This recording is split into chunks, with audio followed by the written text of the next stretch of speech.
Have you ever felt the stinging humiliation of being publicly shamed just for doing the right thing? Picture this: you are standing in a sleek, cold boardroom, surrounded by your peers. A billionaire CEO is screaming at you, mocking your slowness, calling you incompetent, all because you took a precious minute to help a janitor who dropped his bucket. It makes your blood boil, doesn't it? That crushing feeling of injustice is a universal scar. We live in a ruthless corporate world that often mistakes kindness for weakness and speed for intelligence. It's a painful, heartbreaking reality where true worth is overlooked in favor of the bottom line. But hold on, because today, we aren't just telling a story, we are witnessing the ultimate cosmic justice in a high-stakes office drama. This is the saga of Patrick Bell, a man consumed by arrogance who values profits over people, and Addison Scott, the quiet employee he targets. Patrick thinks he's breaking a nobody. He has absolutely no clue that the woman he is bullying is actually the undercover boss, the chairman's daughter, and a hidden heir sent to test his character. What starts as a tale of a rich man poor woman dynamic quickly spirals into a shocking reveal that will leave you breathless. You are about to experience a life-changing journey filled with betrayal, ultimate regret, and a moment of instant karma so satisfying it will give you chills. Patrick is about to learn that you don't judge a book by its cover, especially when that book owns the library. But before we dive into this redemption arc, I'm inviting you to join a community that believes in respect. Subscribe if you want to see bullies get what they deserve, hit like to stand with Addison, and share this video to spread the truth. Now, brace yourselves, Patrick is about to make the mistake that ends his reign.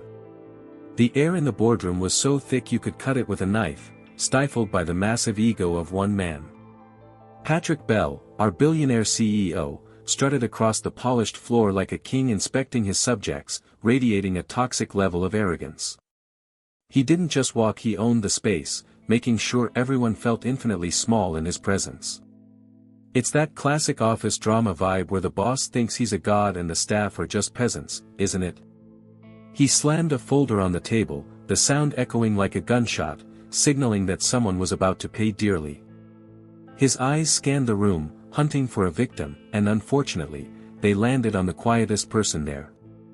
Addison Scott, the new intern, sat near the back, trying to make herself invisible, but fate had other plans for her today. She had made a minor error or a simple typo on page 5, but to Patrick, it was a capital offense worthy of execution. Is this a joke? He sneered, tossing the paper toward her as if it were contaminated trash. This wasn't just about a mistake, it was a display of power, a rich man poor woman dynamic playing out in the cruelest way possible. Addison flinched, not because of the flying paper, but because of the venom dripping from his voice. You know that sinking feeling when you're singled out? That's exactly where she was, trapped. You're slow, Addison. Painfully slow, Patrick announced, ensuring every executive heard his harsh verdict on her true worth. He leaned in, a predator toying with prey, completely unaware he was mocking the chairman's daughter. In my company, speed is currency, and you, my dear, are bankrupt, he spat, visibly enjoying the humiliated look on her face. It's truly heartbreaking to watch someone kick a person when they're down, but Patrick didn't care about feelings. He only cared about efficiency, or so he claimed. The room remained silent, a collective act of cowardice, as nobody dared to stand up to the tyrant at the head of the table. Let's pause for a second and be real about what's happening here in this tense moment. If you were sitting in that room, watching this employee versus boss massacre, what would you do? Would you speak up and risk your job, or stay silent to save your own skin? It's a tough call, isn't it? Drop a comment below with speak up or stay silent, because this is a true test of character. Patrick's behavior screams for instant karma, but in the real world, the bad guys often win the first round. He grinned, mistaking her silence for submission, completely missing the spark of defiance hidden deep in her eyes. Addison picked up the scattered papers with a grace that didn't match her lowly position, hinting at a secret identity. She didn't cry, she didn't beg for forgiveness, she just nodded, accepting the abuse with a strange calm. There's something powerful about that kind of quiet strength, a don't judge moment that Patrick was too blind to see. He wanted a reaction, a breakdown, but she gave him nothing but composure. It was a subtle life-changing shift in the power dynamic that went entirely unnoticed by the room. She knew who she was, even if he treated her like she was nothing more than a hindrance to his precious schedule. The meeting moved on, but the energy had shifted. The air was now heavy with unsaid words and a sense of betrayal. Patrick returned to his charts, dismissing the human wreckage he left behind as just another cost of doing business. It makes you wonder, doesn't it? How can someone have so much money but be so incredibly poor in spirit? This undercover boss scenario was heating up, and the gap between them felt like an ocean.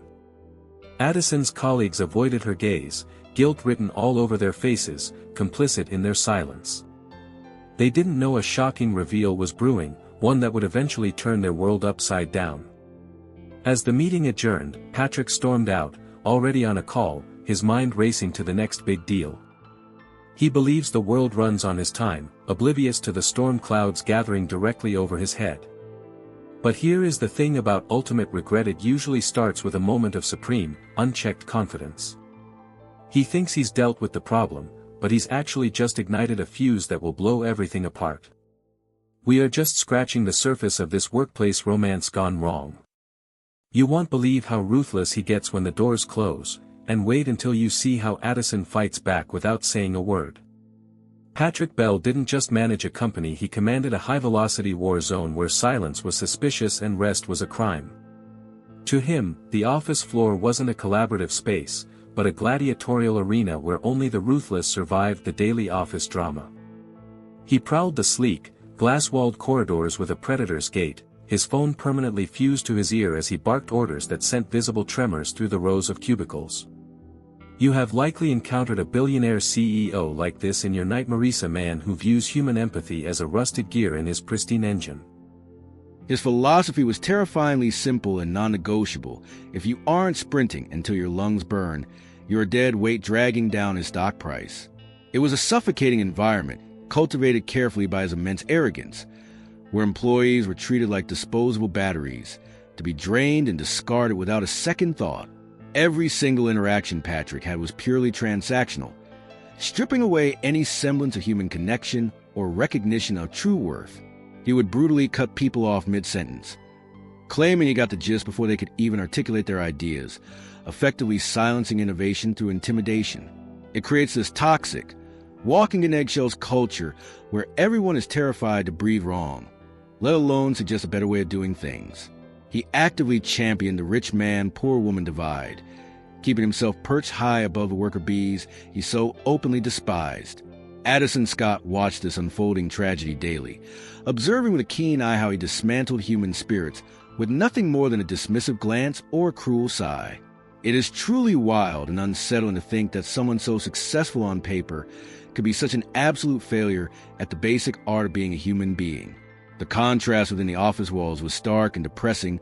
While Patrick obsessively checked stock prices and profit margins, his team was busy checking their blood pressure and updating their resumes. He would often brag loudly about firing people for taking 3 extra minutes at lunch, wearing his cruelty like a badge of honor. Emotions are for the poor, he once joked to a sycophantic VP, blissfully unaware that instant karma was taking detailed notes in the corner of the room. This worldview that speed equals intelligence and silence equals submission is a dangerous trap, isn't it? It blinds a leader to the critical details, the emotional nuances, and the very people who actually make the wheels turn. Patrick was running a frantic race against himself, and he was winning, but he had no idea of the terrible cost he was accruing. Now, I have to pause and ask you something personal, because this situation hits close to home for so many of us in the workforce. Have you ever had a boss who made you feel like a replaceable cog in a machine rather than a living, breathing person? It is a soul-crushing experience that stays with you. If you've been there, hit the like button right now as a sign of solidarity with every employee who deserves dignity. We see you and we know the struggle. Patrick Bell certainly didn't see them. He only saw numbers on a spreadsheet and overhead costs to be cut. He was building a fragile empire on a trembling foundation of fear, totally ignorant of the hidden air observing his every move from the shadows of the intern desk. Addison, however, was playing a completely different game, one that Patrick's hyper-focused mind couldn't even begin to comprehend. While he was obsessed with a macro view of global dominance, she was quietly mastering the micro, the very details he ignored as beneath him. He thought her silence was stupidity, a classic and fatal mistake of an undercover boss scenario. He didn't realize that in her silence, she was gathering irrefutable evidence, not just of his business failures, but his profound moral bankruptcy. He was busily digging his own grave with a golden shovel, convinced he was building a monument to his greatness. Every insult he threw at her was just another line in her mental ledger, a debt that would eventually be called in. The tension in the air was palpable, like a rubber band stretched to its absolute physical limit, screaming before the inevitable snap. Patrick's demands grew more ludicrous by the day, pushing the team toward a collective nervous breakdown. It is heartbreaking to see good, talented people broken by bad leadership, isn't it? But Patrick was insulated by his wealth and his massive ego, wrapped in a bubble of invincibility that filtered out any dissent. He truly believed he was untouchable, the king of his castle, ruling by divine right. Little did he know, the castle was built on quicksand, and the tide of reality was coming in faster than he could run. But here is where the dynamic gets truly interesting. Patrick started noticing Addison's presence, not as an asset, but as a persistent annoyance. Her calm demeanor amidst his manufactured chaos irritated him deeply. It was a mirror showing him exactly what he lacked. He decided then and there that he would break her, just to prove to himself that he could extinguish that light. It wasn't about business anymore, it was personal. He wanted to see the chairman's daughter crumble, oblivious to the fact that diamonds are only formed under intense pressure. And oh, the pressure was about to get intense. While Patrick was busy creating hurricanes of stress, Addison Scott stood as a calm eye of the storm, moving with a deliberate, thoughtful pace that maddened him. There is a beautiful poetic irony in this office drama. The person labeled slow was the only one actually fixing anything of value. One rainy afternoon, an elderly janitor spilled a bucket of soapy, gray water in the main hallway, causing a minor panic. While executives in Italian suits stepped over the mess with looks of disgust, Addison stopped in her tracks.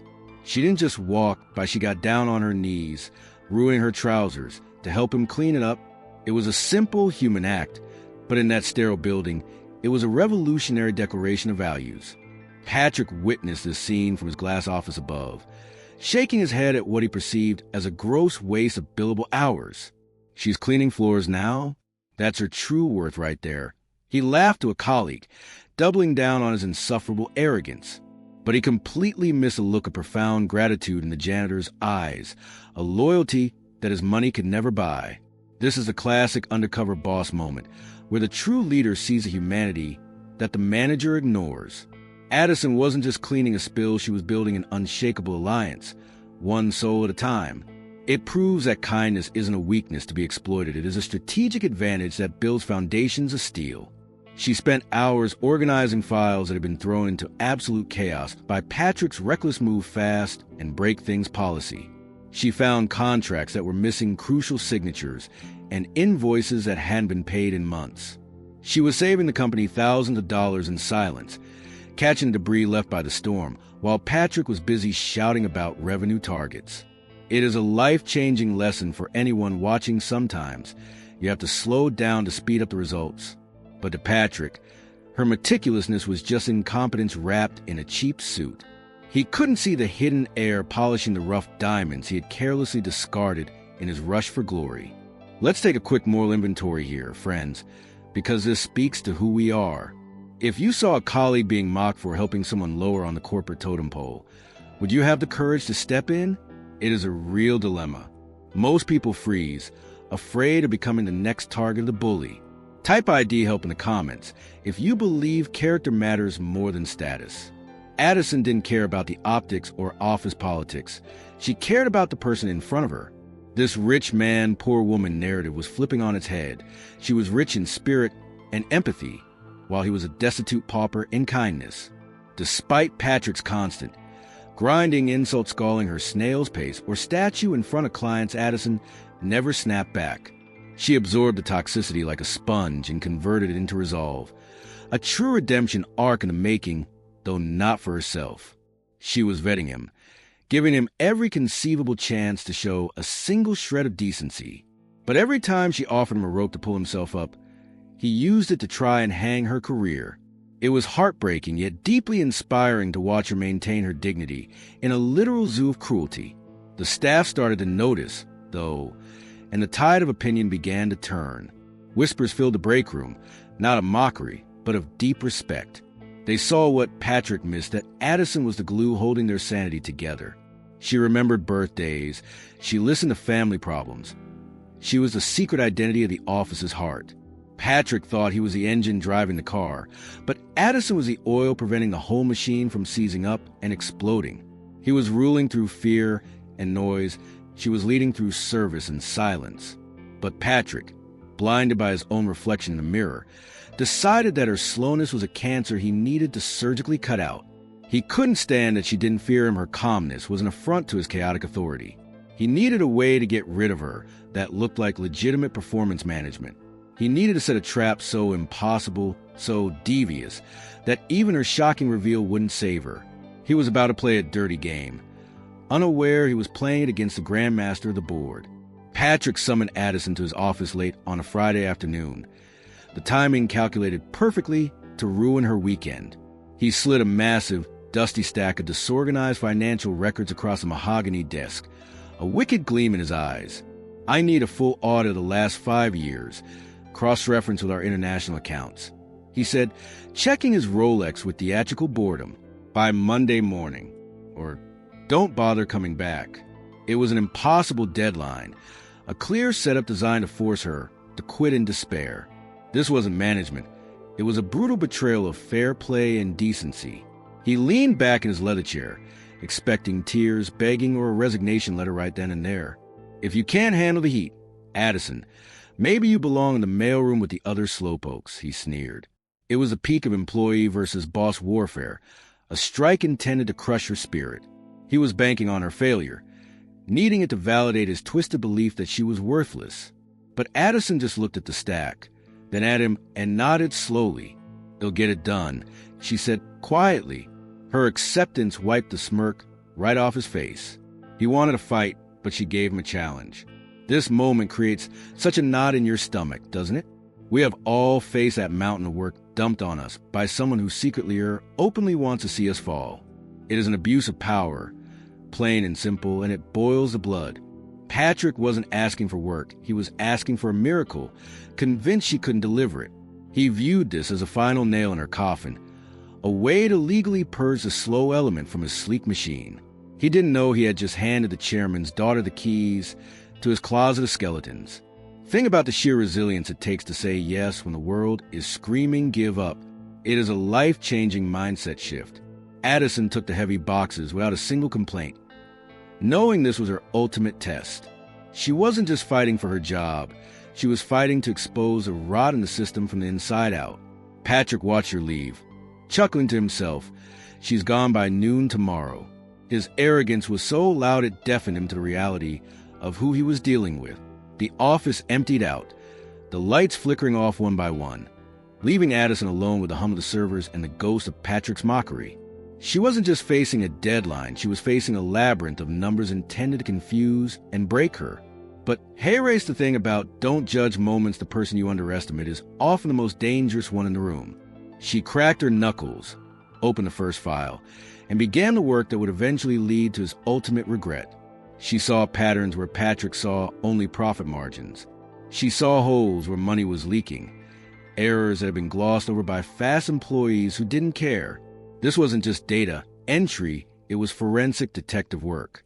The workplace romance here wasn't between people, but between Addison and the truth. She was about to uncover things Patrick didn't even know existed, because he was too busy looking at the summary page to check the footnotes. He went home to his penthouse, sleeping soundly in his delusion of victory. He thought he had crushed the weak link in his chain. He had no idea that back in the office, the lights were burning, and the weak link was forging a chain of evidence that would strangle his ego. The trap he set for her was slowly turning into a trap for him. Monday morning was going to be a very interesting, very dangerous day. While the city slept under a blanket of stars, Addison Scott turned the sterile conference room into a chaotic war room. She spread the documents out, creating a physical timeline of the company's financial history that spanned the entire length of the mahogany table. She worked through the night, her eyes tired and red, but her mind razor sharp. She wasn't just typing numbers, she was fixing errors Patrick didn't even know existed, critical compliance issues, tax discrepancies, lost revenue streams. This was the secret identity of a genius at work, disguised as a slow intern. Coffee became her best friend as the cruel hours ticked by 2 a.m. For a.m., 6 a.m. Most people would have quit, cried, or done a half-hearted job just to survive, but Addison was driven by a sense of true worth that didn't depend on Patrick's validation. She caught a massive accounting error that would have cost the company millions in federal fines. Careless, she whispered, correcting the mistake with a bold red pen. She was saving the billionaire CEO from his own negligence, a thankless task that defines a true undercover boss experience. The sun began to rise, painting the skyline in hues of orange and pink, but Addison didn't stop to admire the view. She was fueled by a silent determination to prove that quality matters more than speed. She organized the messy data into a pristine, easy-to-read report, transforming chaos into clarity with surgical precision. It was a masterpiece of diligence. When she finally put the pen down, her fingers were cramped and trembling, but her spirit was unbreakable. She had done the impossible. Let's be real. Seeing someone work this hard while being totally unappreciated is heartbreaking. It makes you want to reach through the screen and give them a high five or a hug. Have you ever pulled an all-nighter to fix someone else's mess, only to get zero credit? It is exhausting. If you value hard work, share this story with a friend who hustles in silence. Addison was the definition of grit. She washed her face in the cold bathroom sink, straightened her blazer, and waited for the shark to arrive. When Patrick walked in on Monday, smelling of expensive cologne and arrogance, he expected an empty desk and a resignation email. Instead, he found a bound, perfectly formatted report waiting for him. He picked it up, flipping to the pages, his eyes widening in disbelief. He couldn't find a single mistake. In fact, she had highlighted risks he had missed for quarters. For a second, the office drama paused. He was stunned, but instead of praise, his ego kicked in. "Took you long enough," he muttered, tossing the report aside like trash. He refused to acknowledge the miracle she had pulled off. To admit she was good would be to admit he was wrong, and Patrick Bell was never, ever wrong. He buried the humiliated feeling deep down and replaced it with resentment. She had survived his trap, and that made her even more dangerous and irritating in his eyes. He didn't say, "Thank you," he didn't offer a bonus. He just gave her more work, trying to bury her again under a fresh pile. But Addison saw the flicker of fear in his eyes. She knew she had rattled him. The rich man, poor woman dynamic was shifting subtly, the power balance tilting. She possessed knowledge he needed and competence he lacked. She went back to her desk, tired but victorious in her own way. She knew the shocking reveal was getting closer. She was proving her worth, not to him, but to the company she would one day rule. Success breeds jealousy, and in a toxic office culture, it breeds sharks looking for blood. Enter Mark, a rival manager who saw Addison's survival as a direct threat to his own ladder-climbing ambitions. He decided to curry favor with Patrick by sabotaging Addison's work, a classic, dirty move in this employee versus boss chess game. He logged in late at night, deleted crucial files from her shared drive, and hid important memos, hoping to make her look incompetent. It was a vile act of betrayal. Fueled by the cutthroat culture Patrick had created and encouraged, Addison discovered the missing files just hours before a critical meeting. Panic had set in, crippling her, but she took a deep breath and centered herself. She knew who did it. Mark had been smirking at her all morning from across the room. Instead of reporting him to HR or screaming, she walked over to his desk. "Mark, it seems these files were misplaced. I have local backups, thankfully, but I did hate for Patrick to think we have security issues," she said calmly. She responded to his malice with kindness and a subtle warning. It was a don't judge moment that left Mark speechless. She didn't expose him publicly. She gave him an out, a chance to retreat with dignity. Why? Because she believed in redemption arc possibilities, even for snakes like him. She helped him restore the data, treating him with a grace he absolutely didn't deserve. Mark was confused, sweating. In Patrick's world, you stab people in the back. Addison was showing him a different way, a life-changing approach to conflict. She disarmed him not with force, but with integrity. This is a powerful lesson in character for all of us. When someone goes low, do you go high, or do you get in the mud with them? It is so tempting to seek revenge, isn't it? But Addison knew that instant karma has its own schedule and never misses an appointment. She kept her hands clean. Mark, however, felt a twinge of guilt, or maybe it was fear. He realized he was dealing with someone who played by a set of rules he had long forgotten. Patrick, of course, noticed the commotion but misinterpreted it completely. Stop distracting the manager's Addison. He barked from his door, eyes glued to his phone. He assumed she was a problem, blinded by his confirmation bias. He couldn't see that she was effectively managing his managers better than he was. The hidden air was steadying the ship, while the captain tried to poke holes in the hull. Mark retreated, neutralized by her kindness, but the threat remained. The office was a minefield. Addison realized that as long as Patrick was in charge, this bad behavior would be rewarded. She wasn't just fighting for her job anymore, she was fighting for the soul of the company. The secret identity she held was becoming a heavy burden, but she carried it with poise. The sabotage failed, but it raised the stakes significantly. Addison knew she was surrounded by enemies, yet she refused to become one of them. She continued to work, her slow, steady pace outlasting their frantic, destructive sprints. She was proving that soft power is sometimes the strongest force in a room. But Patrick was about to push her into a corner where kindness might not be enough. A few days later, a major international client came in for a high-stakes negotiation. This was a deal that could make or break the quarter. During the meeting, Patrick was in full salesman mode, exaggerating figures and over-promising result-standard billionaire CEO tactics. He was lying, plain and simple, to close the deal quickly. Addison, taking notes in the corner, noticed the discrepancy immediately. The client asked a specific question about production capacity, and Patrick opened his mouth to lie again. Actually, Addison interrupted, her voice steady and cutting through the tension. The room froze. Patrick shot her a look that screamed murder. Our current capacity is at 80, which means we can guarantee delivery, but on a slightly adjusted timeline to ensure quality. She told the truth. It was a risky move, a moment of true worth shining through the fog of deception. The client paused, looked at Patrick, and then at Addison. I appreciate the honesty, the client said, impressed. I'm tired of being sold fairy tales. Patrick was seething, his face turning a shade of red that matched the carpet. In his mind, she had undermined him. He didn't see that she had just saved the relationship by building trust. He saw it as betrayal.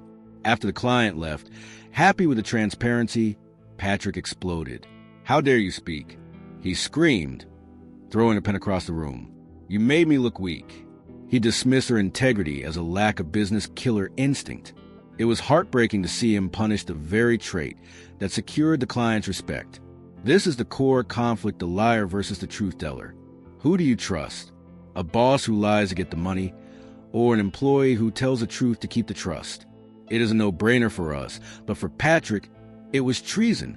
He couldn't grasp that ultimate regret comes from building a house on lies. He saw Addison not as a moral compass, but as a broken cog that needed replacing. Addison stood her ground, unflinching. Integrity isn't weakness, Patrick. It's leverage. He laughed in her face, a cruel, harsh sound. Integrity doesn't buy yachts, Addison. Speed does. Deception does. He was so lost in his arrogance that he was unreachable. This rich man, poor woman divide was now a chasm of values. She was the chairman's daughter, raised to value the name on the building. He was just a mercenary renting the chair. He banished her from the upcoming strategy meetings, isolating her further. Stick to filing. Since you love the truth so much, he spat, turning his back on her. He thought he was punishing her, but he was actually blinding himself. Without her in the room, he was flying blind into a storm. This office drama was moving toward catastrophe. Addison accepted the exclusion with that mysterious grace. She knew the client would call back, because of her, not him. She was planting seeds of instant karma that would bloom sooner than he expected.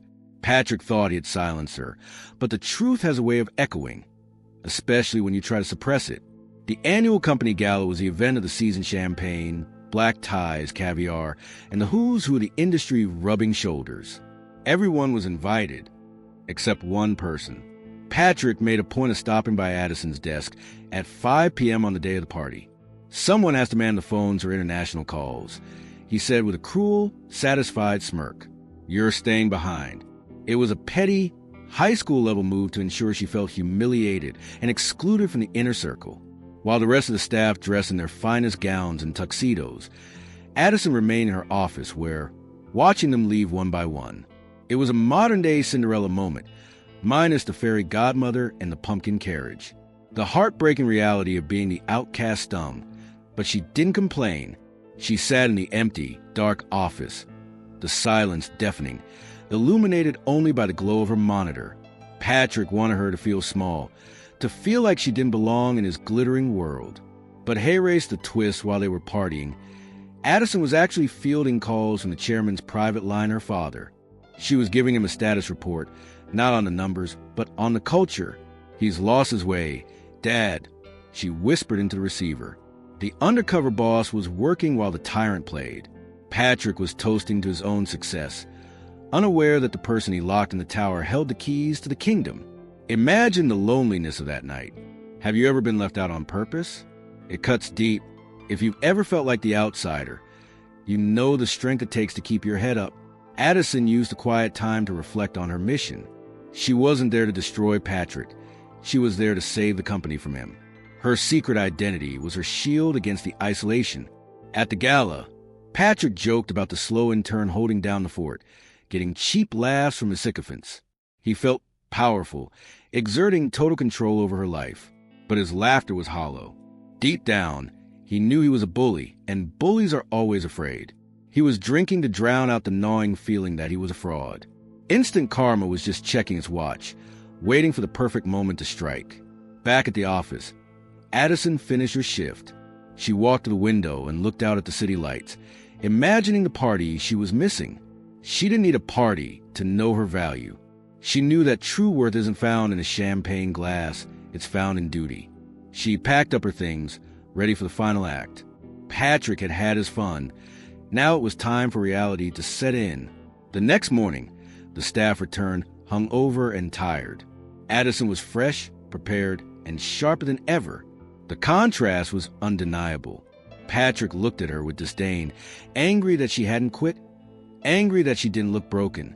He didn't know that the shocking reveal was just around the corner, and his party was about to end for good. Then came the day everything fell apart. A massive, multi-million-dollar deal collapsed. The documents were corrupted, and the client pulled out, citing data inconsistencies and breach of trust. It was a work of Mark's earlier sabotage, a time bomb that finally exploded at the worst possible moment. But Patrick didn't blame Mark. He needed a scapegoat, and he looked straight at Addison. "You touched those files." He screamed, his face turning purple with rage. "This is your incompetence." It was a false defeat. We all feared the villain winning by blaming the hero. He didn't listen to reason. He didn't check the logs. He just wanted her gone. "You are fired. Get out of my building now," he bellowed, humiliating her in front of the entire floor. The staff watched in horror but stayed silent, paralyzed by fear. It was a scene of pure injustice, a betrayal of the truth so gross it made you sick. Addison stood there, the target of his unhinged rage, holding the box of her belongings she had already packed, anticipating this moment. This is the low point, the moment where you scream at the screen. How can he get away with this? It feels like evil has won. Patrick felt a surge of triumph. He had finally excised a tumor. He thought he had saved the company, not realizing he had just fired its savior. The arrogance blinded him to the cliff. He was driving off. Addison didn't fight back. She didn't scream. She looked him in the eye, a gaze so piercing it made him flinch. "Are you sure this is a decision you want to make, Patrick?" she asked calmly. "I am sure I want you gone," he yelled back. He was sealing his fate with every word. The shocking reveal was loaded in the chamber, but she held her fire. She accepted the termination. Why did she accept it? Because sometimes people have to lose everything to see what they had. She knew he needed to crash to learn. It was a gamble, a dangerous one. She walked to the elevator, head held high, leaving a stunned silence in her wake. The office drama had reached its fever pitch. Patrick adjusted his tie, panting, thinking the problem was solved. But as the elevator doors closed, shielding Addison from view, the atmosphere in the office shifted from fear to doom.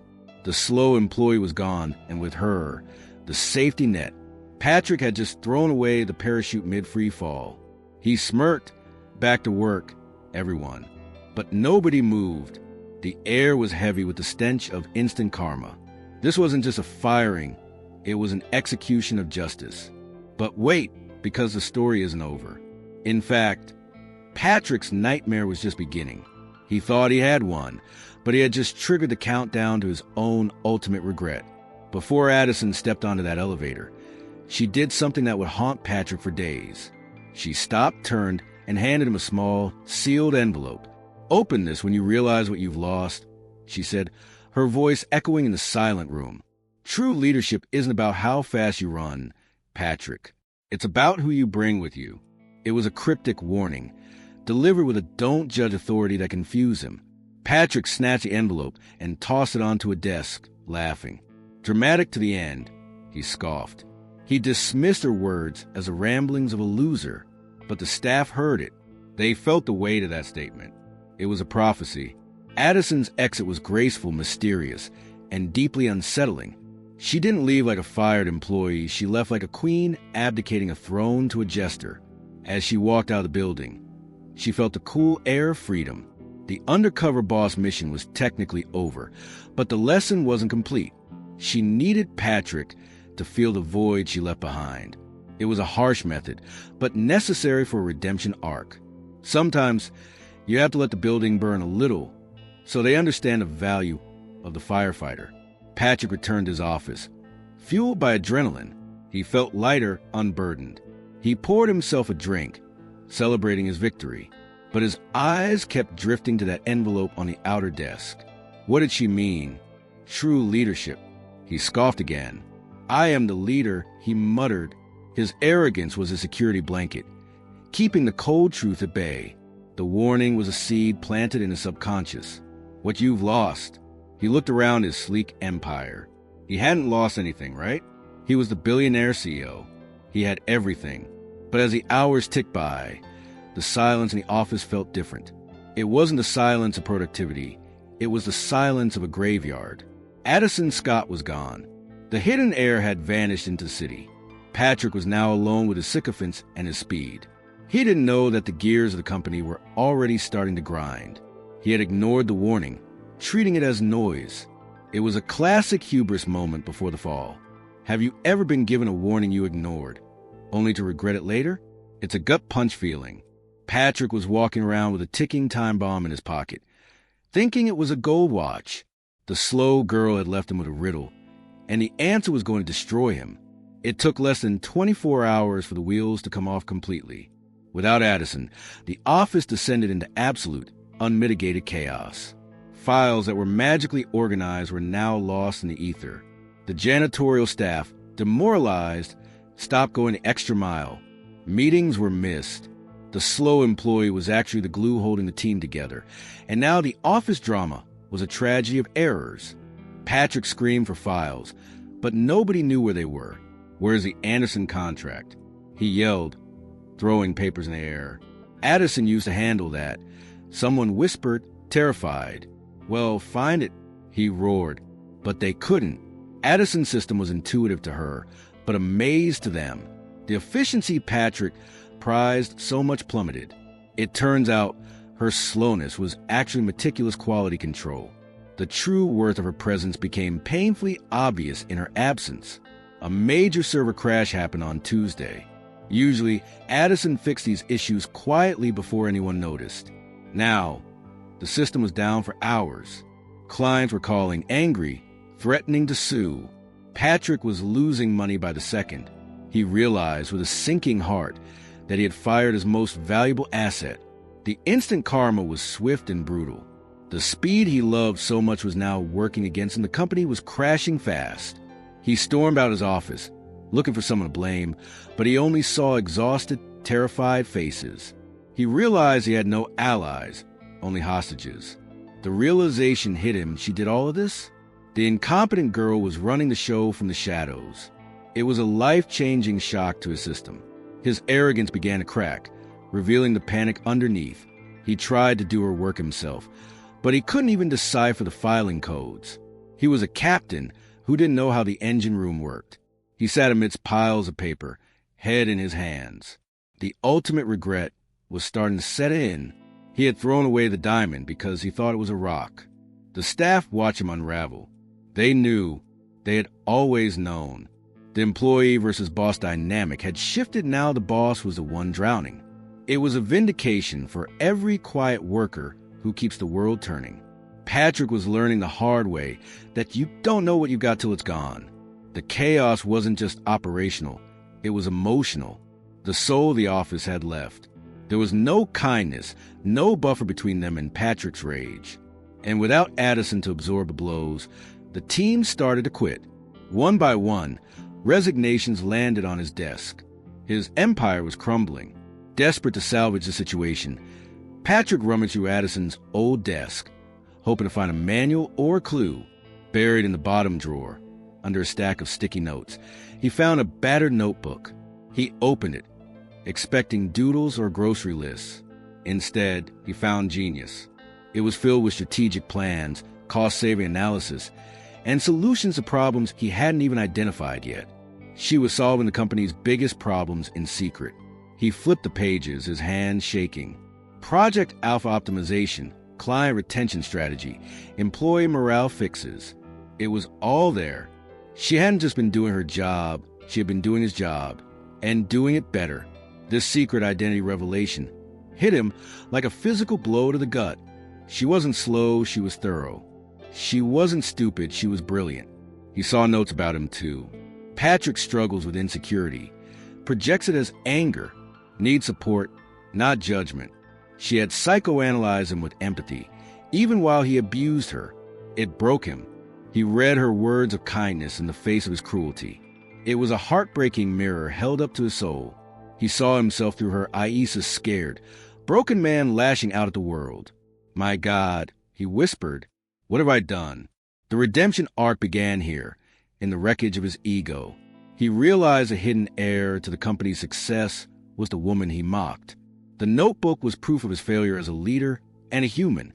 He clutched it to his chest, feeling a wave of shame so deep it nearly knocked him over. He found the solution to the collapsed deal in the notebook caca, simple clause he had overlooked in his rush. She had solved it days ago, but he hadn't let her speak. The irony was suffocating. He had the answer right there, but his arrogance had deafened him. This is the moment of truth. Finding out you were wrong about everything is a bitter pill. Patrick sat on the floor of her cubicle, surrounded by the evidence of her brilliance. He wasn't the billionaire CEO anymore. He was just a fool who lost the best thing that ever happened to his company. He had to find her. He had to beg for forgiveness. Not for the company, but for himself. The workplace romance that never happened was now a ghost story. He needed to make it right. Overcome with guilt and a sudden realization of his feelings, Patrick tried to find her. He logged into the HR database to get her address, her phone number, anything. He typed Addison Scott. The screen blinked and no record found. He tried again, typing faster. Nothing. It was as if she never existed. She had vanished from the employee database completely. Panic set in. He called the agency that hired her. We have no record of an Addison Scott placement. They said. He asked the security guards. She turned in her badge and walked out. Sir, she was a ghost. The undercover boss protocols had scrubbed her clean. She was gone. He drove to the address on her resume a fake. It was an empty lot. He realized the depth of the deception. She wasn't just an intern. She was someone powerful enough to erase herself. The mystery deepened. Who was she really? The shocking reveal was gnawing at him. He felt a profound loss, not just an employee, but of a connection he had severed. He spent the night driving around the city, looking for her face in the crowd. It was hopeless. He had fired her, humiliated her, and pushed her away. Now that he wanted her back, the universe was punishing him. Instant karma leaves no receipts. He was chasing a phantom. He returned to the office, a broken man. The notebook sat on his desk, a silent accusation. He realized that he didn't just lose a worker, he lost his chance at redemption. Or so he thought. He didn't know that the chairman's daughter was watching, waiting for this exact moment of desperation. This is the all-is-lost moment. The hero or antihero realizes the magnitude of his mistake. Patrick was finally feeling the pain he had inflicted on others. It was a necessary fire to burn away his ego. He missed her, not her work, but her calm, her grace, her presence. He sat in his chair, head in hands. "I'm sorry," he whispered to the empty room. But apologies to the air don't fix broken deals. He needed a miracle, and little did he know, he was about to get a summons that would answer all his questions. The phone on his desk rang. It wasn't the usual ring. It was the direct line from the board. The red light blinked ominously. Patrick picked it up, his hand trembling. "Mr. Bell," a cold voice said, "the chairman requires your presence immediately. We need to discuss the collapsed deal and the state of the office." Patrick swallowed hard. The elusive chairman never called meetings. This was it, the end. He was being summoned to answer for his sins.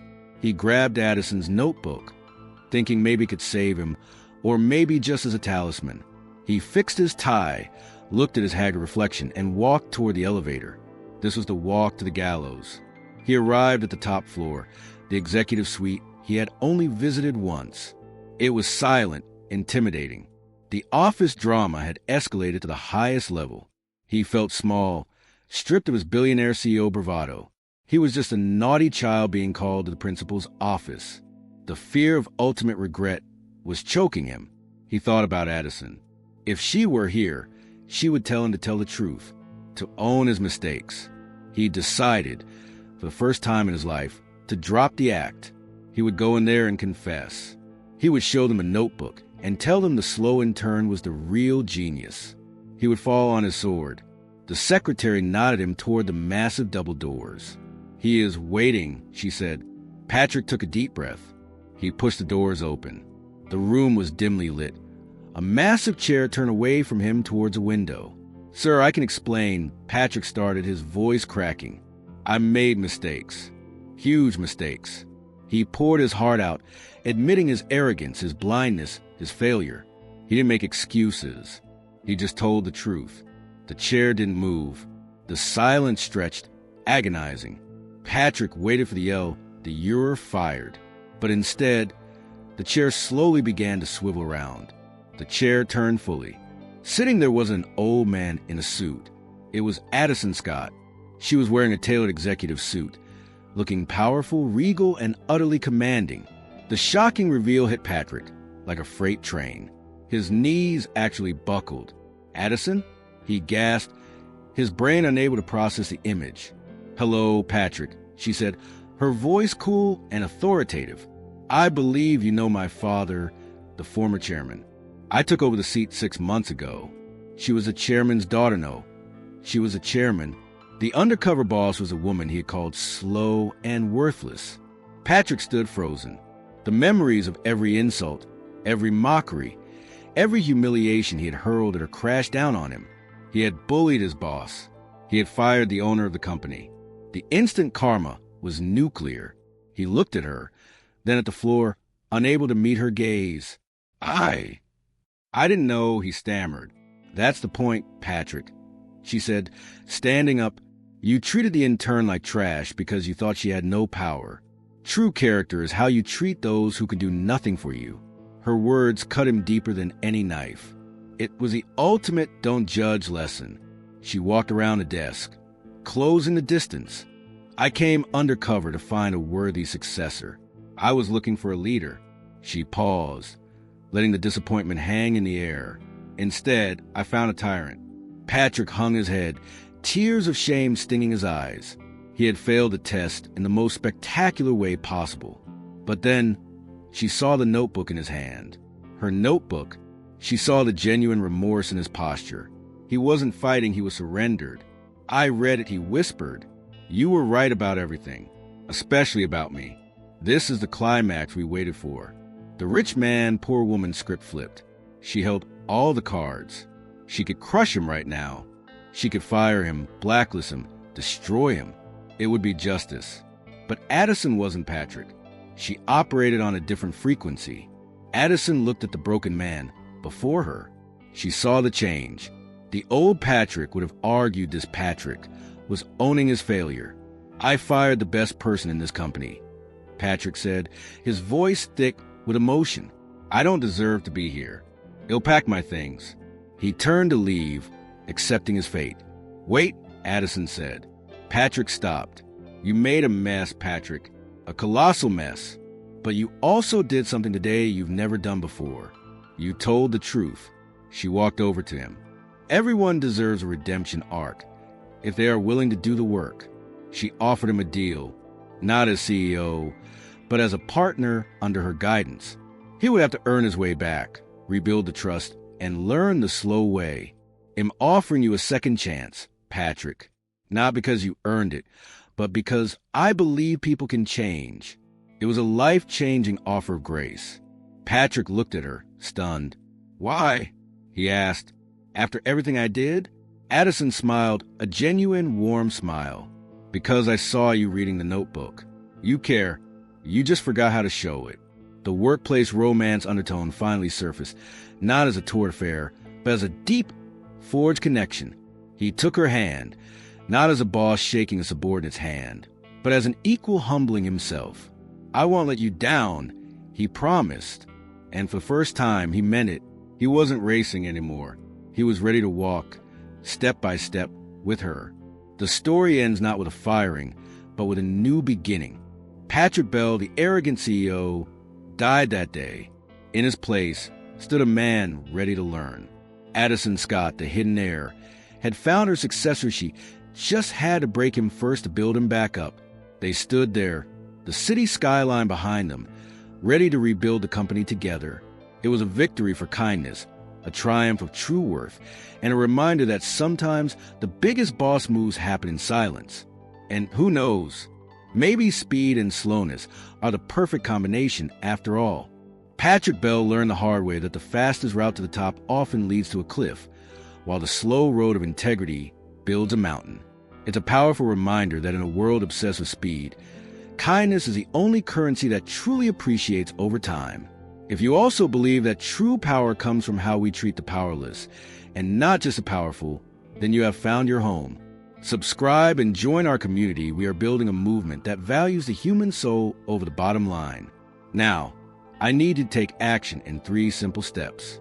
First, hit that like button to cast your vote for empathy. Let's show the algorithm that good leadership matters. Second, comment below, have you ever been underestimated like Addison, only to prove everyone wrong? Share your story, I read them all. And finally, share this video with someone who needs to be reminded that nice guys don't have to finish last. And while you catch your breath, know that our channel is a treasure chest of emotional journeys just like this one. Explore our older videos to uncover other tales of justice and redemption that you might have missed. But don't get too comfortable, because we are already cooking up something extraordinary for the next upload. Turn on that notification bell right now so you aren't left in the dark. Trust me, you won't want to miss the next chapter.